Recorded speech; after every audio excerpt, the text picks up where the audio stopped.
Welcome to the Cities of Migration Learning Exchange.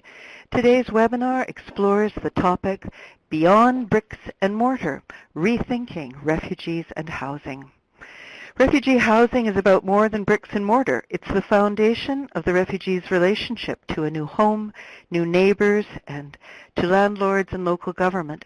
Creating the right conditions for a housing market that's open and inclusive of the city's most vulnerable residents is challenging. How do we overcome the prejudices, biases, or fear of the stranger that can be barriers to refugees and other vulnerable groups seeking affordable accommodation, employment, and a secure sense of belonging? When does my home become our home? To help us answer these important questions, I'm delighted to welcome today's guests who join us virtually from the cities of Bristol and Hamburg. Joining us from Bristol, UK, we have Fouad Mohammed, who is CEO, Ashley Community Housing. And from Hamburg, Germany, we're joined by Sophie Mirau, Program Coordinator for North and Internationalization at Refugees Welcome. So now from Bristol, let's get started. Let me introduce our first speaker. Fouad Mohammed is CEO, Ashley Community Housing. Fouad came to the UK as a refugee himself with no English, and then went on to obtain a first-class degree in engineering from Bath University, followed by a Master's of Science in Management from Lancaster Business School. When Euro hostels collapsed and started evicting people, Fouad stepped in, setting up Ashley Community Housing in 2008 in order to support the resettlement of refugees like himself. This accommodation-based refugee resettlement service now spans 3 cities, employs 50 people, and settles 700 people a year. Fouad's energy knows no bounds. He recently graduated from executive programs at the Cranfield School of Management, at Aston Business School, at Sayed Business School of Oxford University, and he is currently a CLOR Social Fellow for Refugee and Migrant Communities. He has volunteered in Dadaab, the world's largest refugee camp in Kenya, and advised the Somali government about refugee repatriation and resettlement. We're delighted to have you with us today. Fouad, welcome. The podium is yours. Thank you very much, Kim. I'm very pleased to be here with all of you today. I'm even more pleased that this subject is getting the attention it deserves globally. So I would like to share with you my journey of being a refugee from Somalia and then coming to UK. And then establishing Ashley Community Housing. Next 15 minutes, I will discuss with you briefly our housing model, our integration model, and our award-winning Rethinking Refugee campaign. But let me start by saying this. Too often when we talk about refugees, we talk about refugees in the context of humanitarian model and at best as charitable issue. What I would like to argue today is that refugees are human beings, people with talent, skills, and aspirations. And if we give them the right opportunity, they can and will contribute to our economy. So if I start going back to the background of Ashley Community Housing, it starts with my story of me coming to UK 10 years before we started Ashley Community Housing in 1998. I came with my mother and 2 brothers, and as Kim said, when I came to UK, I could not speak any English. I would like to say I found UK to be a very welcoming country, and I was always very impressed with the generosity of the British people. However, I have faced some challenge in integrating and resettling into new culture and new way of life, that I made a vow one day if I get the opportunity, I will start an organization that can help similar people to myself who are resettling into UK.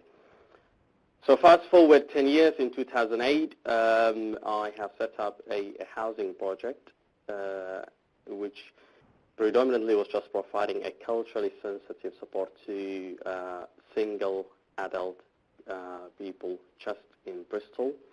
And the resettlement approach I was providing and my colleagues to the refugees very much focused into the social disadvantage of the people that we were supporting. And I will go a little bit into what I mean by the social disadvantage in a minute. So basically, we were a community organization. We just started from 2 properties, 18 units. Our model was based on just securing properties from private landlords and renting it back to the local government. So I understand refugees housing is a big challenge all across the world, and some of the issues that I'm sure we face in most of the cities in the Western world includes refugees are made of large families, so housing is a big problem. There's issues of discrimination, high cost, and most of these issues are very similar to what we have here in Bristol. So the key question of how does your housing model work? Well, the answer goes to 2 main areas. One is the public solution, the other is the private solution. So if I start with the private side, we have currently 95% of our properties are based on leases that we have secured from private landlords. Our accommodation is what's called a supported accommodation, which means we charge the government the cost of the accommodation plus the cost of the services that we provide to refugees. So we are currently 90% of our accommodation is not what's usually known as general housing. So this is mainly for supported accommodation. So with that said, it is easy for us to secure leases from private landlords, as we will be able to secure the cost of that back from the government. However, there is also the option to get some funding or to get properties from the local government or the other housing associations who are also public bodies. So there are a number of options in terms of securing properties to let it back to refugees, and I understand from city to city is different. In our case, we mainly have secured from private landlords and now moving towards getting funding, both private and public, to build our own accommodation. So from next year, we will be building our first 5 properties here in Bristol.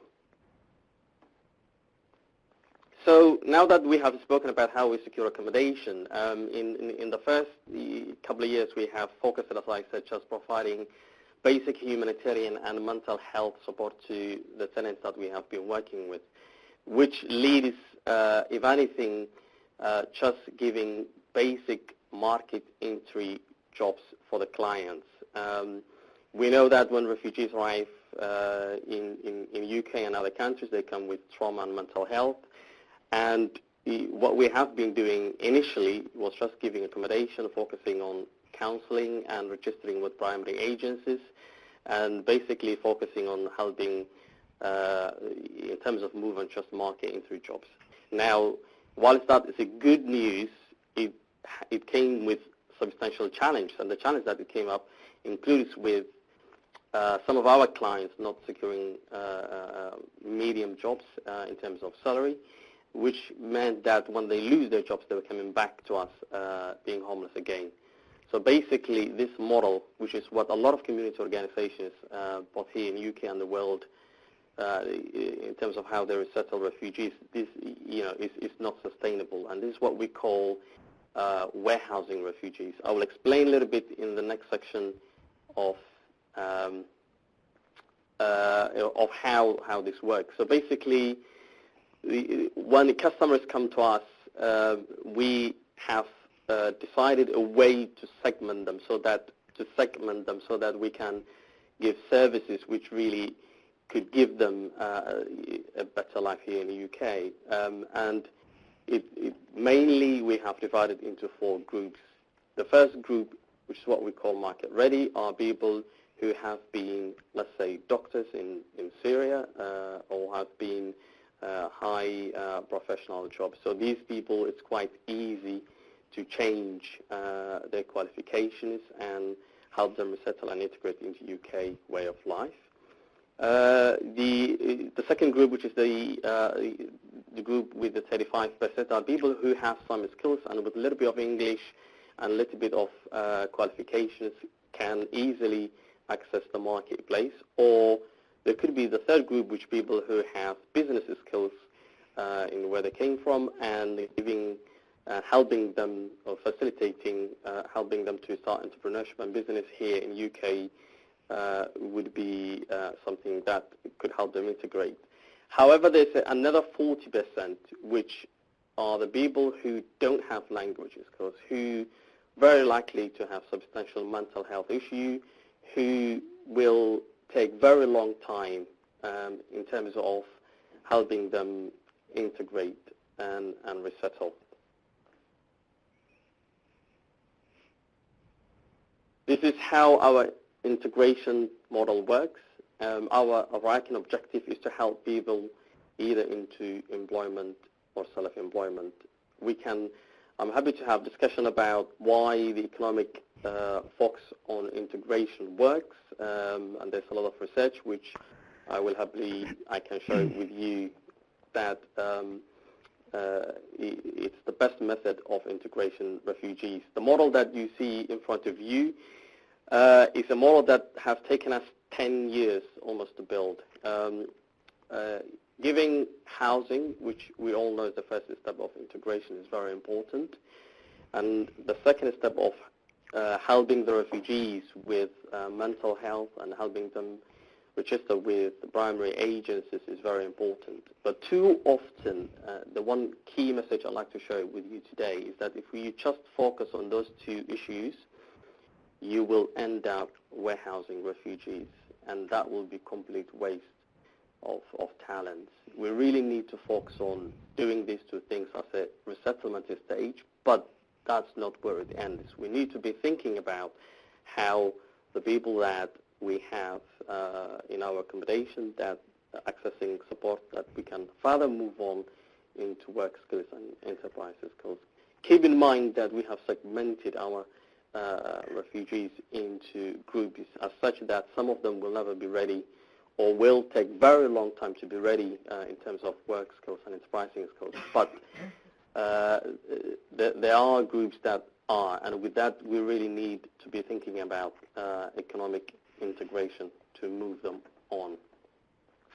So how does the economic integration work? This is a very quick example.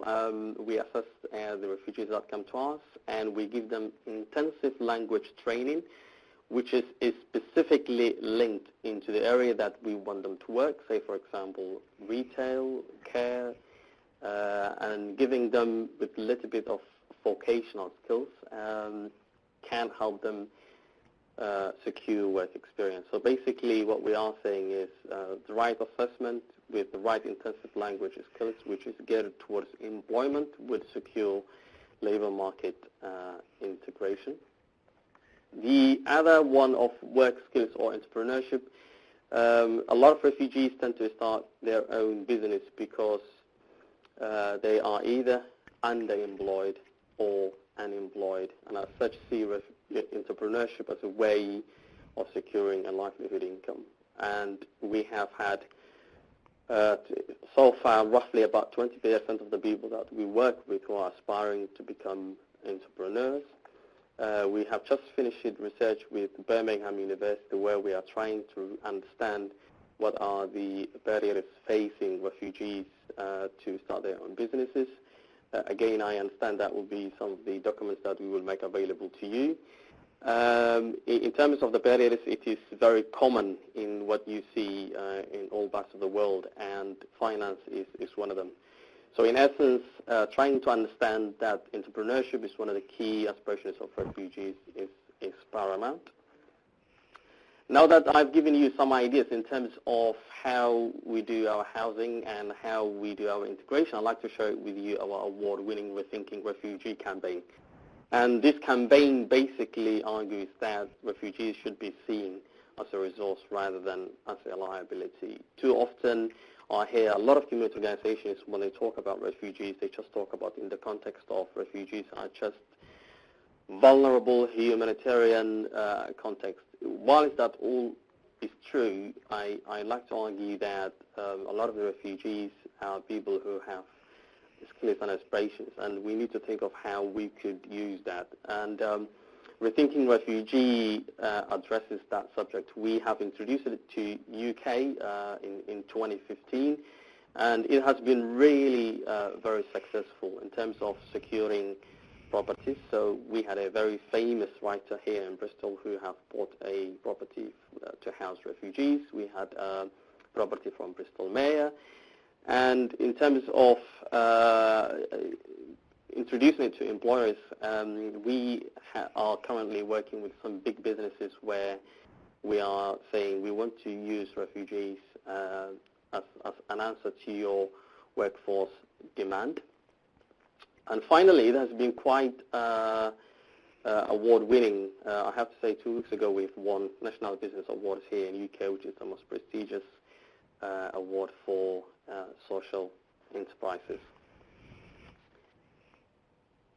And in terms of the outcome of the campaign, is exactly what I have just mentioned. It's been quite well received, both in terms of the private sector, from the landlords to the public sector, where we, for example, some of the councils or the local governments that we're working with have promised us that they will offer some of their properties to use to house refugees.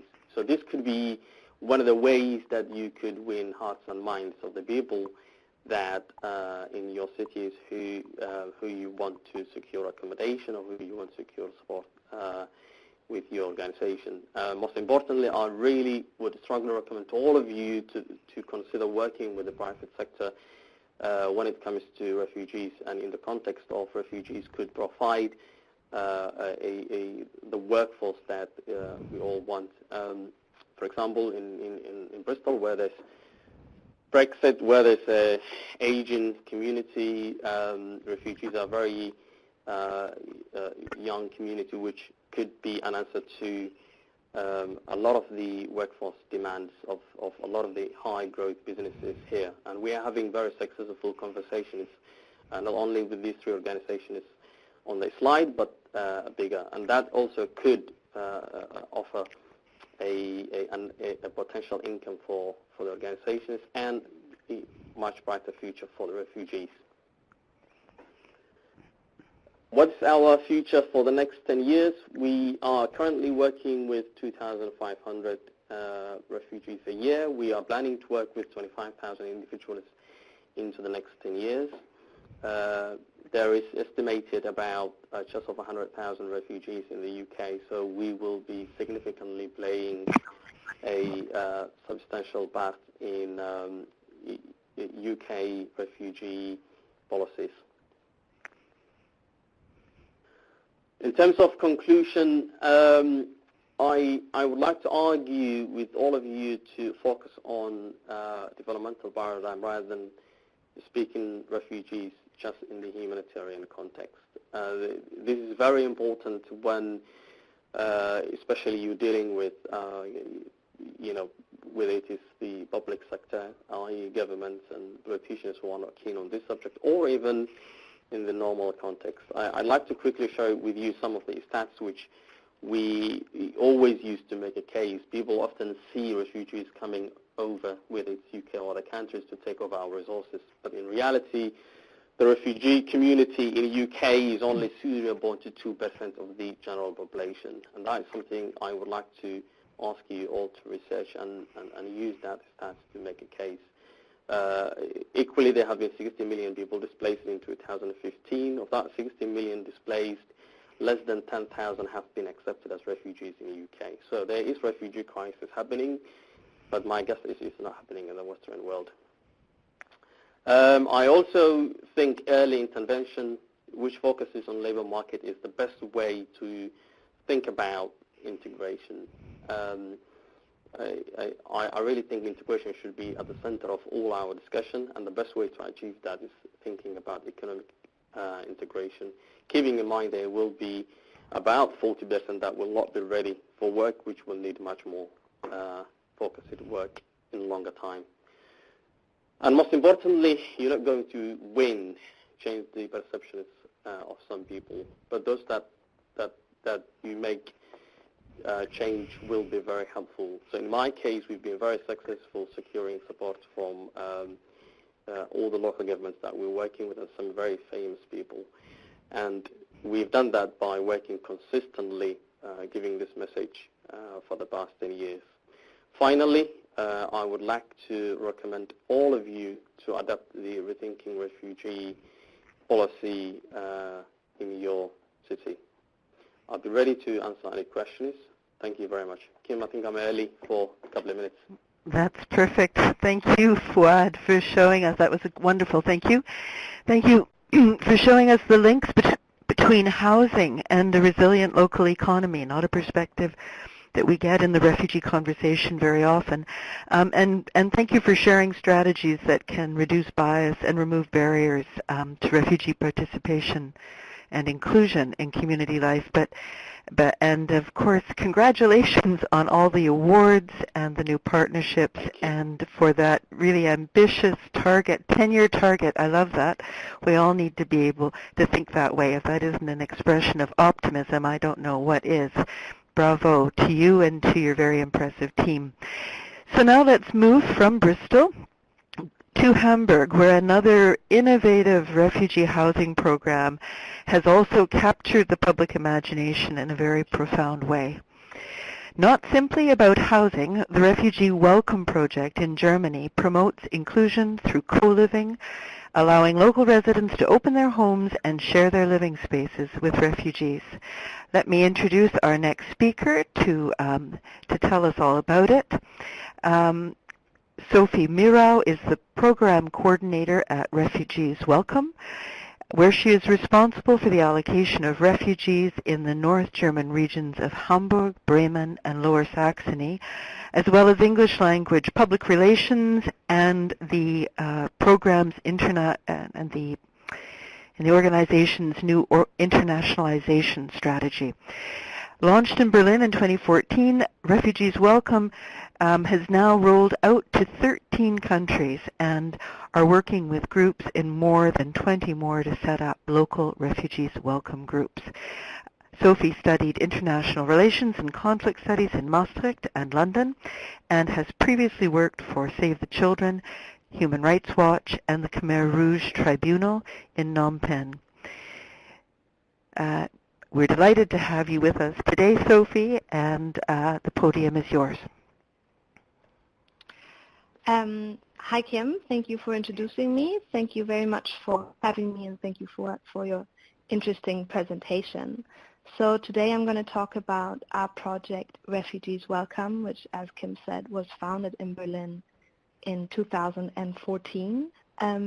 So Refugees Welcome is an online platform that matches locals and refugees to offer private homestay alternatives and at the same time help break down cultural barriers within society.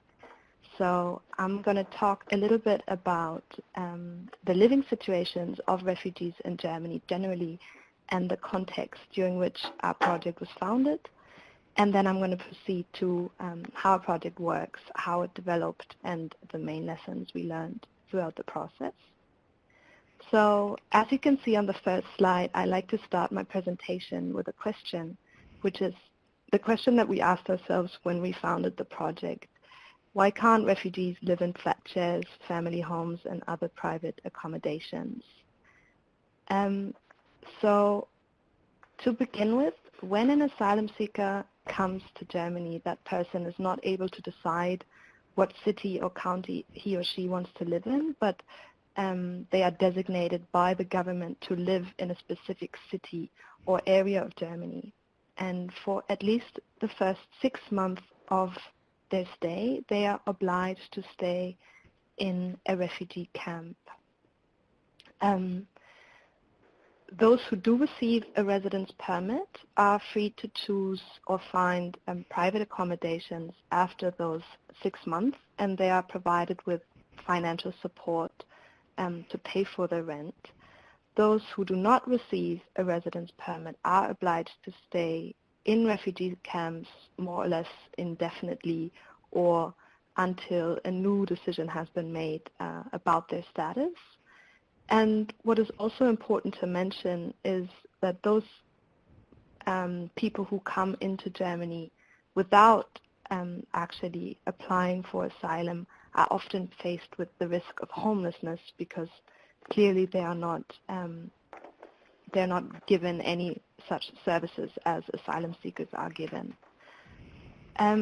As you all know, in late 2014 and especially in 2015, a very large number of people came into Germany to apply for asylum. So it was almost 1 million people who came to Germany. So it was really a very chaotic and unprecedented time. So the situation of refugees living in Germany had become a lot worse than it had been before because the refugee camps that we knew were overcrowded and many places had to be found very quickly where people could be accommodated in, which ended up with people having to sleep in gym halls and tents and old school halls and all of this. So generally the problem that our project, or that we criticize about the accommodation situation of refugees in Germany, is that people are very much separated from general society, not only in a physical or geographical way, but also in a social way. So people are surrounded with other refugees, with very little access to the German language or the German job market or even just urban centers. So this is why the three founders of the project have decided to find a simple solution, an online alternative, to help refugees find a way out of those refugee camps. So the way it started is probably quite different from what most NGOs start with.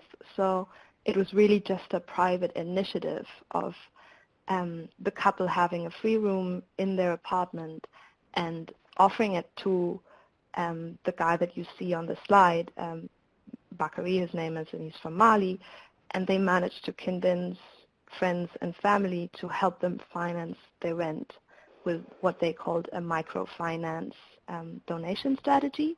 So they just sent an email around to friends and family asking for a little amount each month so that they could finance the rent. And when they realized that this actually worked quite well, not only by offering someone a home, but also by them learning a lot about another person's culture, they decided to turn it into a website, which is still the website that we work with today. So I'll tell you a little bit about the project and how it works. So we are mainly an online project, like I said. So we work with our laptops and phones, and we work with every city in Germany that has more than 60,000 citizens. Anyone who has a free room in their home can sign up to our website and tell us a little bit about themselves. So what city they live in, how long the room is free for, the rent prices, and what expectations they have towards living with another person.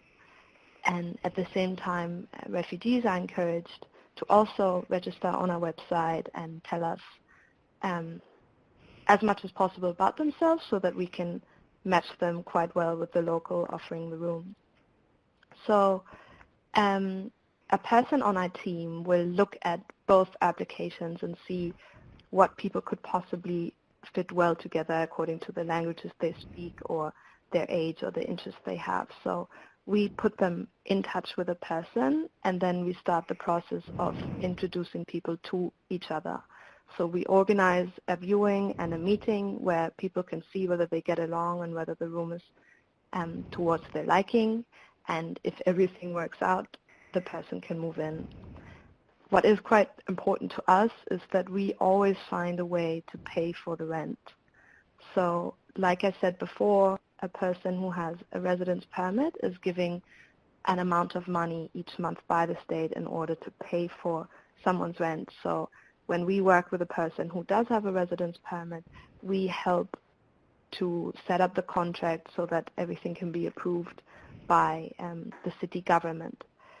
If a person does not have the privilege of getting money from the state, we find other ways to finance the rent. So one would be what Mareike and Jonas did in their home, is to help establish a strategy of finding families and friends and how they can help pay for the rent. If not, we provide rent to the flat share, and we do that by having people donate directly to our organization through our crowdfunding campaigns. So a very important spend of our organization is to spend our donations on rent directly. This is very important to us because we like to stress that we do not understand ourselves as a charity organization, and the person offering a room should not understand it purely as an act of solidarity. So we do really think that it is a very pragmatic solution and that it facilitates a cultural exchange, and we want everyone living in this house to be equal members of the household. So we believe that a way of finding a source of rent can be very helpful in achieving this goal. So finally, when the new flatmate moves in, we continue to support the home if they want to. So whenever there's a conflict, we can jump in and mediate, and we also use a lot of volunteers from different language backgrounds to help us with this.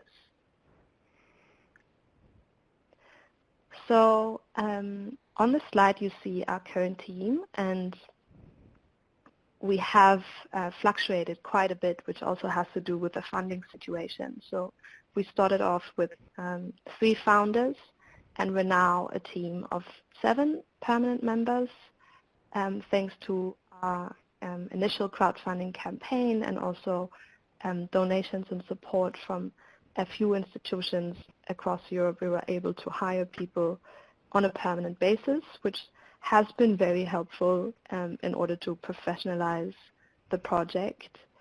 What has also been very important to us is to hire new members of the team who have a refugee background themselves, and also make sure that our volunteer base consists of people who have a migration or a refugee background, because there's a lot of experiences and language skills especially that those members of our team can bring in, and I believe this has improved the quality of our work very much. Like Kim said, we have expanded internationally, and we are now present in 14 countries, most of them within Europe, with the exception of Canada and Australia. And the way this has worked was we got a lot of international press attention, and people from different countries approached us asking how they can implement this idea in their own countries. So we nominated one person of our team as well as a handful of volunteers to help people all over the world set up Refugees Welcome in their own country. So Refugees Welcome International has become an umbrella organization consisting of all those projects, and we share the same name, the same code of operation, and of course the same values, but we do not share the funding. And what is also quite important is that obviously the legal situation as well as the living situation of refugees is quite different in every country. So there is a lot of autonomy and to decide how to operate in each of those countries. So we've been around for almost 3 years now, and we have matched almost 1,000 refugees across the world, with a large majority of matches having been made in Germany. And the numbers are quite steady, and it has a lot to do with the public willingness of offering their room, which of course is very different in each country. But we do believe that every match makes a very big difference to both the refugees as well as the local persons' lives. Like Fuad, I'd like to conclude with a few lessons that we've learned. One of them was to focus on one thing and do it well. I think like many organizations working directly with migrants and refugees, we realized there's so much need and so much potential for providing assistance, also in terms of integration to the job market, or perhaps coordinating the efforts of many other organizations. But because we're such a small team, we've decided to focus on offering flat shares only and really developing an expertise in that very specific area of assistance. The second thing we've learned was that it's very important to engage the public, on the one hand as donors through doing successful crowdfunding campaigns, but also to engage the public as volunteers, because ultimately our aim is to break down cultural barriers. So by working with a lot of volunteers, we achieve this not only in our flat shares, but also by bringing together a lot of volunteers and refugees. The third lesson we've learned is also that it's very important to engage refugees and migrants into our workforce as well as volunteer base, because we profit a lot from their experiences and their skills. And finally, I think it's important to understand that there's no one approach fits all. We constantly change and update our concept according to how political circumstances change, according to our funding situation changing, and I believe it's very important to be pragmatic to local contexts. So that's it, and I'm also happy to answer questions later on. Oh, wonderful! Thank you, Sophie. That was great. It's actually a brilliant example of how of the kind of impact that a very simple idea can have. And it is ideas like this, projects like this, that help us think out of the box and are really driving social change. So thank you very much, and we congratulate you for the international replication and success of the program. That's very impressive, and as we always like to say, good ideas really do travel. So both of our presentations today have given us new ideas about how to open doors to refugee housing by creating positive social interactions between refugees and host communities at home, at work, and in our local neighborhoods. And I hope our audiences have learned as much as we have from these great ideas, both of which are ready to be replicated or adapted in a city near you. So please take note, connect, and get started. I think you'll find some of the links that you may need to those programs on your screen, and certainly in the material we have online. So we've now concluded the formal portion of today's webinar. It's time for our Q&A and your participation. So please continue to submit your questions to the Q&A box while I get started with the first of our questions. So let's turn now back to Fuad and Sophie. I have a couple of questions, but I think I'll start with a fundamental question. Why is it important to develop refugee housing policies and projects that have both short-term and long-term objectives? And maybe we'll put that question to you, Fuad, first. Thank you very much. I think it's quite important we develop refugee housing policies, because I believe housing is the first step for refugee integration. And currently, I believe the current dispersal policies implemented by local governments around the world is not working. How it usually works is to put refugees where there's housing available. And sometimes that means putting refugees where their skills and aspirations might not match with the demands of the local economy, and this creates friction with the host community. So I think a well-thought refugee housing policy is quite critical, rather than the current policies implemented, which basically disperses refugees to wherever we can find housing. Thank you. Very good. And how about you, Sophie? how do you, that challenge of both short-term solutions and longer-term applications of these great ideas? Well, I agree with Fuad that providing adequate housing opportunities are the very first step for making a refugee actually arrive in a country and be able to build up a new life. I think that the focus should be on long-term objectives because short-sighted opportunities can really harm a long-term process of people's inclusion into society. So the focus, like Ford said, should be on providing affordable housing to everyone, even also in the city centers and not in just areas where refugees are sort of separated from the general society. Mm-hmm. That's a very important point, that these short-term solutions sometimes have unanticipated negative consequences. So it's important to have that long perspective. Thank you very much. That's excellent. So, and another question. Affordable housing is a problem for cities everywhere, not just for refugees. How do you deal with critics of your city's refugee housing policies? And let's ask that. We'll go to Fuad first.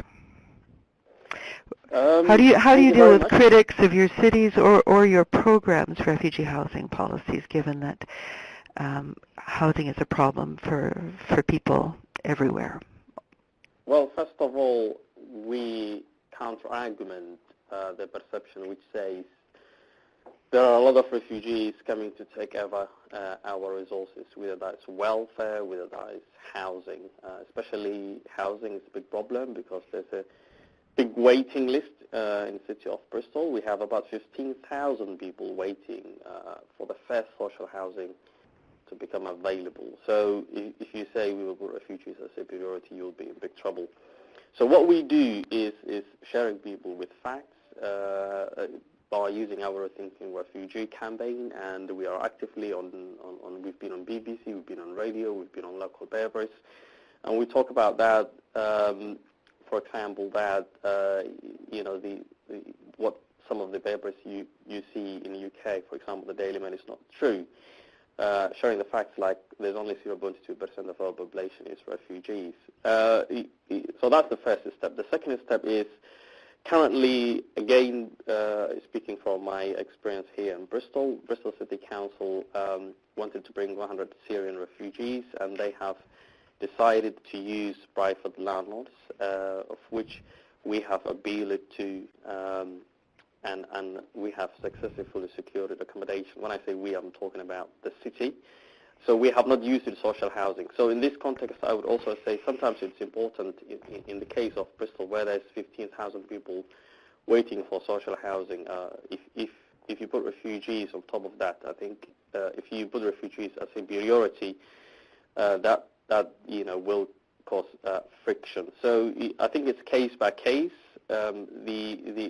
My answer to the housing crisis is to really talk about the advantages of refugees and how they can contribute to our economy, rather than just seeing them as vulnerable human beings who just are coming to take over our resources. Thank you. And how about you, Sophie? How do you deal with critics of your program and your city's refugee housing policies? Well, on the one hand, we as a project do receive quite a lot of criticism by focusing on refugees and not on homeless people as well. And the way we deal with it is by pointing out that we are just one project amongst many other projects, and we have found a focus group, whereas there is a lot of other projects focusing on homeless people generally. I think when it comes to our city's way of dealing with the housing crisis, we like to explain that actually there might be a sense of competition between refugees and other groups in society who are on lower wages, or students might compete for social housing, but that competition can actually be united in a very powerful struggle and a very powerful claim to more affordable housing. So actually in Berlin and Hamburg there have been quite a few programs implemented within the last 2 years, resulting in quotas and having to build in more social housing, which is accessible both to refugees as well as to other groups in society. So instead of creating a sense of competition, you can really reconcile different groups' interests.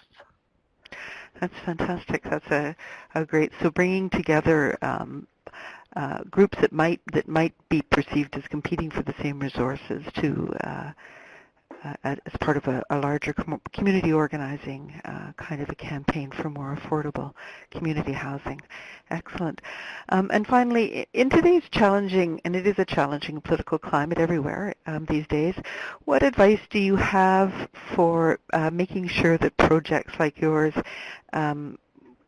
get the support they need, the volunteers, the partners they need, the support of local leadership?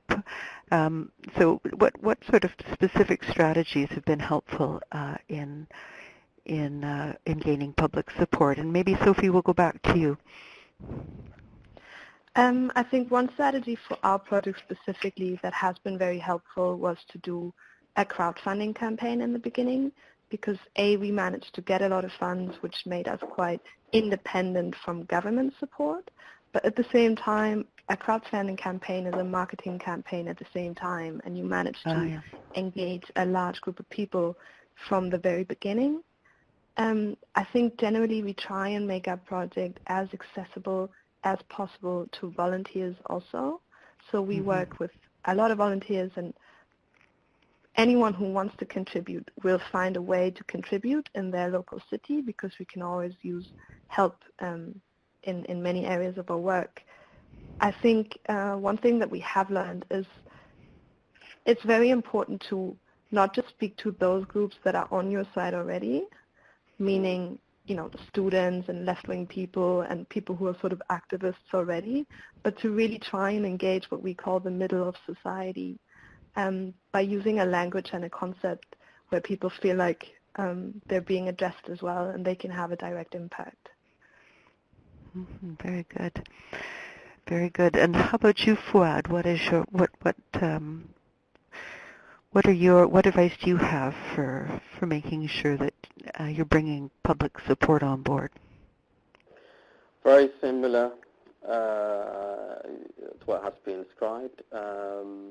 We have been organizing, Rethinking Refugee events all across the country in the UK. We are very active in social media, but more importantly, I think there's one thing I would point my finger to, it would be having community or political champions, people who have power and who understand the advantage refugees bring to get them on your side and to help you make the case. So in our case, for example, it's been the local politicians and to be honest, even businesses, where we are speaking to big businesses in Bristol about, as I said, their workforce demand. So it is really not speaking to only people who are converts, as we call them, but people who might not understand this concept, and having an open dialogue about what are the concerns they see, and sometimes it's dismissing the myths or dispelling the myths about refugees.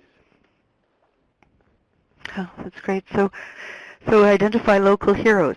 That's great, and local champions who can be anyone from local volunteers to big businesses. Be open to partners on all sides. That's excellent. So we've now. We're going to move now to our public Q&A. Thank you both, Fuad and Sophie, for brilliant presentations, for sharing your expertise and insights. We've concluded the formal portion of today's webinar, and we'd really like to get to the audience Q&A, where there's been quite a lively response to today's discussion. So let's see how many we can get through.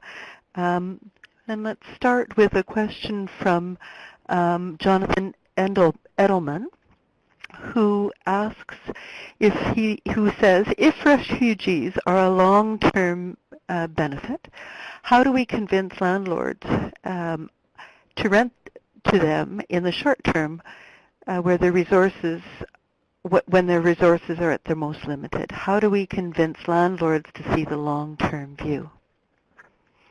So Fouad, do you want to answer that question? Yeah, we convince what gets people over that bump, that... Yeah, I mean, different people respond to different things. I'll share it with you a real example here in Bristol, where somebody attended in one of our Rethinking refugee campaigns and had a second home, and as a result of after the event said, I'd be happy to rent out my property to you to obviously benefit this vulnerable group, but also it would be other costs, so it won't be free. So there is the moral case, and a lot of people and a lot of landlords will respond to that. But also, I think it's also making the case that, I mean, in our case, the cost is met by the government.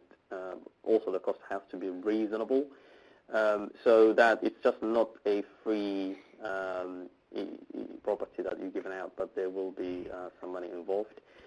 I would also suggest that if money is an issue, to think widely. So there are a lot of, for example, here in the UK, we have housing associations who are public bodies who have properties, big number of properties. And sometimes you can have a managing agreement with them where you could say, if you give some of your properties, we would be using for this. Similarly, local governments are big landlords. You can talk to them and say, could we have some of your properties? Finally, there's a big list in Bristol about empty housing properties which have not been used for a while for many different reasons. And I think it's worth to think about how you could bring back these properties and get them earning some money for the landlords. So there are a number of options, and each city will be different. So whilst housing is a big issue, I genuinely believe that if you try the different options I have just described, that there will be some to be discovered. Okay, that's great. Sophia, I am going to take this question to you, but I'm going to quickly bundle another question that I have from Monique Nutter for Fouad. Monique would like to know, what is the length of time individuals and families usually stay in your supportive housing? Just a short answer. What is the length of time individuals and families usually stay in your supportive housing? Is that for me or for Fouad? No, I've got the same question for you, but I just want to quickly get it from Fouad first. Yep. Oh, sorry. Usually 1 year, and because we've got a lot of emphasis on training. But as I said, some people could take a little bit longer than that. Okay, so about a year. And then to Kate, where we, not to Kate, but to Sophie, from Kate at Refugee 613 here in Canada. She's also interested in how long the average stay is with a shared flat accommodation, and asks whether you have any data about what kind of accommodation refugees are able to move on to after participating in your program. And finally, she says, do you find you have repeat or one-time flat sharing offers? So that's for you. How long is the average stay for your clients, and what kind of data do you have about where they go next? Well, the average length of stay for those people who have a residence permit is anything between 6 months and 3 years so far. So we do have very long-term living situations, but a lot of people move on to their own apartments and their own flats. And we believe that basically living in a flat share is quite a nice step of transition between living in a camp and living in your own flat, because finding a flat in one of the big cities in Germany is even more difficult than finding a room in a flat share. So knowing local people, improving your German, and perhaps even having the chance to start working will drastically increase your chances of finding a flat on the open market. So most people stay in one of the flat shares we offer and use it as a phase of transition to find something more permanent for themselves. We do have flat shares we work with for a long time where people offer rooms again and again, and they are the ones who, I guess, really enjoyed and found the benefit of living together with people from other backgrounds and cultures. Very good. All right, so I have a couple of questions, Sophie, for you initially. From Deborah Stevens and Anna are both interested in what screening process you use for those offering space in their homes. How do you assess and how do you assess compatibility between refugee and potential roommates? So we try and do the screening process as well as we can with the resources we have. So the way it works is that when flat share offers the room, they first talk to one member of our fixed team. So if that is in my city, they will come to my office and I will speak to them personally.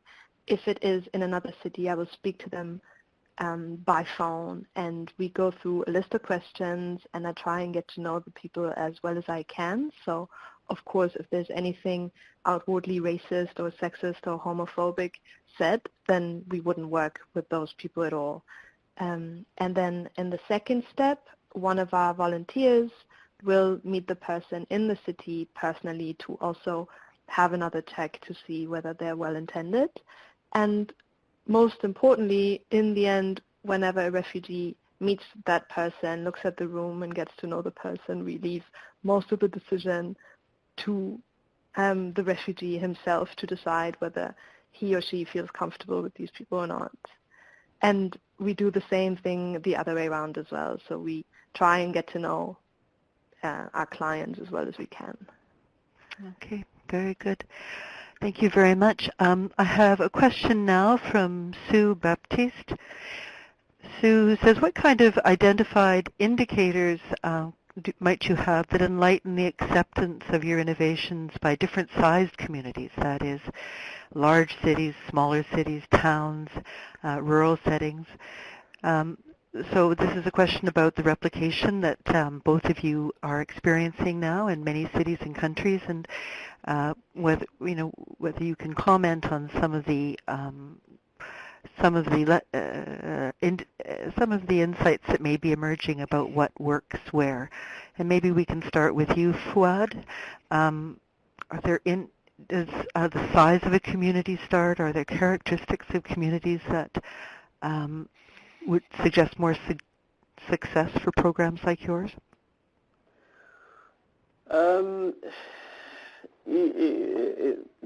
In terms of replication and success of some of the innovations that have come from actually community housing, specifically the focus on economic integration. There's a big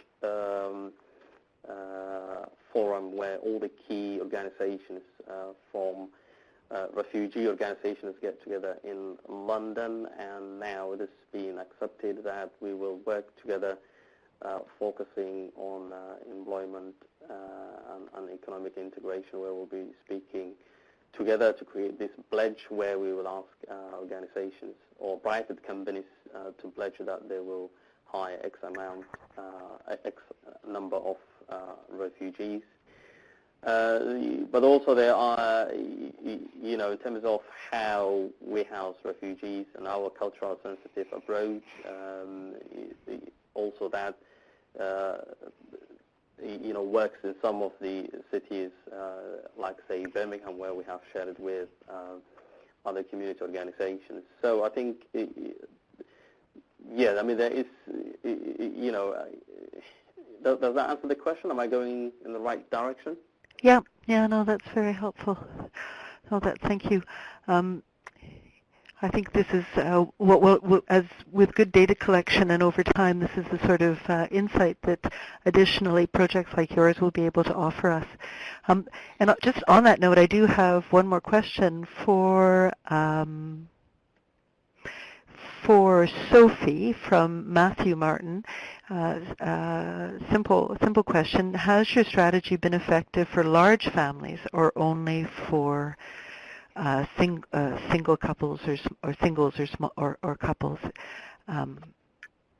And is there, so that's one question, and I guess the other question is, are you seeing any variations in uptake of your program in cities depending on their size or location? So what's the biggest family you've settled and... Oh, I forgot to mention actually that we in principle only work with single adults. Okay, all right. So we don't actually work with families unless we find an emergency situation of people actually being faced with homelessness and the local host actually explicitly offering to take in more than one person. The question of scaling, in the German context, the highest numbers of matches remain in Berlin, and I believe it might be because we are based in Berlin and also because Berlin is a very globalized and very open city where there is a lot of sympathy and a lot of interest, and perhaps more so than in other regions of Germany. But surprisingly, I think the acceptance and uptake of our project is quite equal in all other areas, and I think it has a lot to do with our volunteers' efforts to promote the project on the ground. One thing that I wanted to add, I think, to Deborah's question, because I think she asked as well how we protect people against abuse and how we teach our volunteers or coach our volunteers. We actually do coach all of our volunteers. So we have received funding by an institution. So we invite our volunteers twice a year to come to Berlin, and we provide coachings on legal circumstances, but also on things like critical whiteness and paternalistic behavior towards working with refugees and migrants, to make sure that A, we know people, and B, they're quite well informed before they work for us. Okay, very good. Thank you very much. We have time. Oh, sorry. Please do comment. Quickly, yes. I wanted to address that Deborah question as well, as I think is really Anna question, which I think is very important. We train also our clients, refugees, to know how to report if there's abuse or racism. Especially, I think, when they're new to a country or location, refugees might feel that anything or any abuse that they face, they should take it, and we really explain to them what would constitute as racism, abuse, and how they can report to, who they can report to, and etc. And yes, we offer training to our staff and volunteers about adult vulnerable protection. Very good. Okay, thank you. So we just have time for one or two last questions. I have a couple of questions from Matthew Martin, who thanks both of you, and comments that in his environment there are many refugee families in social housing units that are clustered together in neighborhoods that are isolated. In the long term, he hopes the infrastructure will change, but in the short term, he asks, what can we do to encourage a move-on mentality? He comments he has a social housing wait list is long, and so how do you encourage people to move on? And Fuad, do you want to take that question?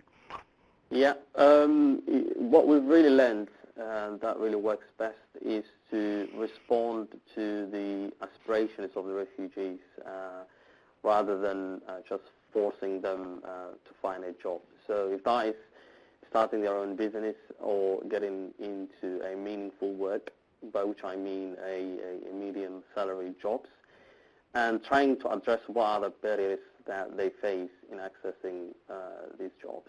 We have been very successful with a number of the people that we work with, up to 30 to 40% of getting them into jobs. And how we've done that, I've addressed it in my presentation, is in what we think works best is working with businesses rather than just designing courses, but not to randomly design a course, but to work with the businesses and find out what kind of workforce they need and put together a course that specifically responds to that vacancy and helping people address the employment gap within your area.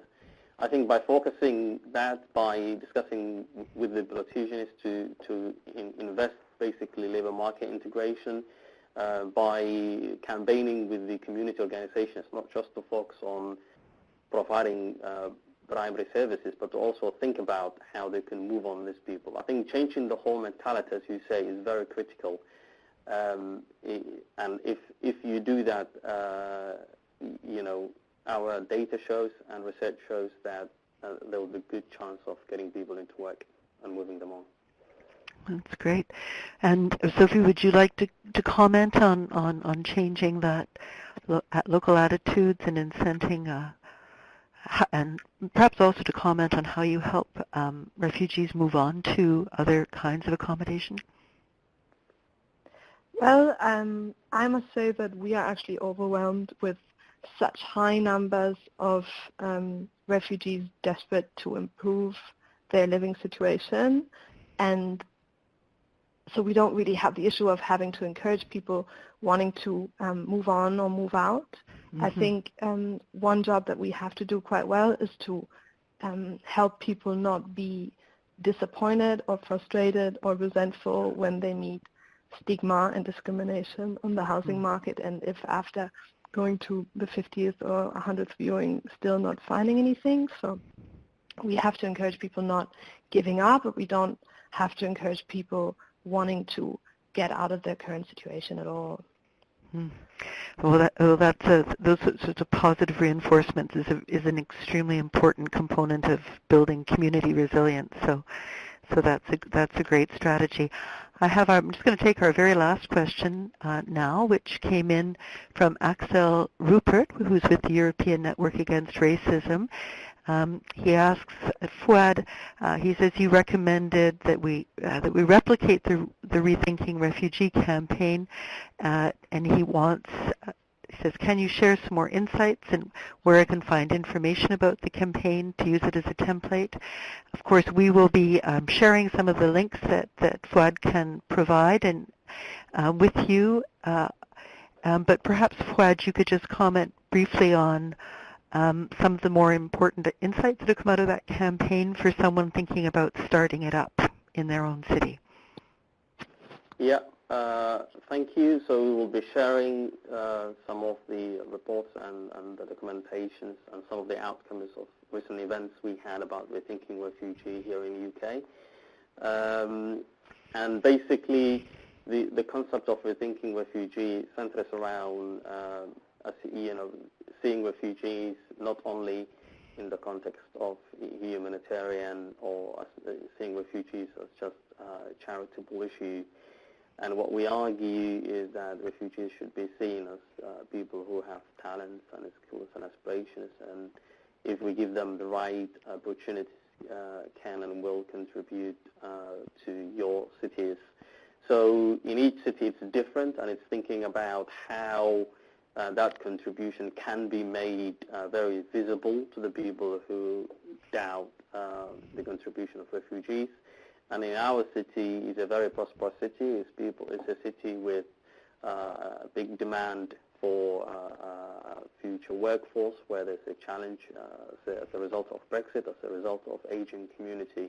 And what we've been actively doing is to speaking business and the council and etc. to help us fill that gap, and that have really made us stand out. And we have received a big coverage in BBC, in radio, in the local papers, and as a result, we have other positive things like people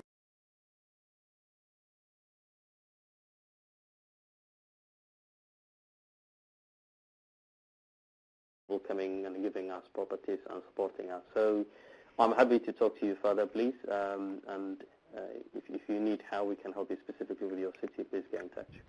That's great. Thank you. Thank you, Fuad, and we will refer people to your website, and Sophie, of course, will be referring people to Refugees Welcome too, and the wonderful work. But just as on a parting, do you want to comment also on insights about what's made your campaign so successful? Any for someone who may be looking to start it themselves? Well, and if someone may be looking to start our campaign in their country, they just directly approach us and we'll be helping them to set them up. I think generally why our campaign has been successful has been because we managed to find a very simple and very accessible and very quick solution to a very complex problem, which I think is always a good way to go to maybe look at the capacity and the capabilities you have and how you can channel them into having a small impact. That's wonderful. Well, that's great. Well, I always reserve, we're at the end of the Q&A now. We've gone a little bit over time. I always like to close by asking our presenters a couple of very short questions. And last week, I don't know whether this was picked up internationally, but last week Canada launched its first national housing strategy, first ever national housing strategy, with the following statement by our Prime Minister Trudeau to the press. And I quote, he says, "Housing is not a challenge, it's a solution." And so I thought that I would like to ask you, Sophie, and you, Fuad, for a very quick comment on that statement. Housing is not a challenge, it's a solution. Maybe, Sophie, to you first. Well, I can imagine with what he means by that claim, because providing adequate housing to all people is a solution to many, many, many problems, to separations and resentments within society, and also the widening gap between groups in our society. So I think it can be a solution to many problems. Yeah, for bringing people together and living together. And for you, Fuad, do you want to comment on that slogan? Yeah, I'm not quite sure on the context of Canada, but certainly housing is a solution to starting your life. I can speak for myself, being a refugee from Somalia and coming to UK. The first thing you would need is a house and in a community that would accept you. So it's more than a solution. It is the first step of resettlement. So, yep, I agree in that sense. So it's about that quality of that welcome, that first step sets you up for everything that comes after. That's great, both excellent answers. Thank you very much. And we are at the end of our session. Our time has run out. On behalf of all of our participants, the Cities of Migration team here at Ryerson University, I'd like to thank Fuad Mohammed and Sophie Miro for a brilliant exchange of ideas on refugee housing. To our audiences in Cities of Migration everywhere, I'd like you to imagine this wonderful work being replicated and interpreted in your city, adapted by your organization, or changing your neighborhood. We'd like to hear your stories and to share more good practices, so please stay connected.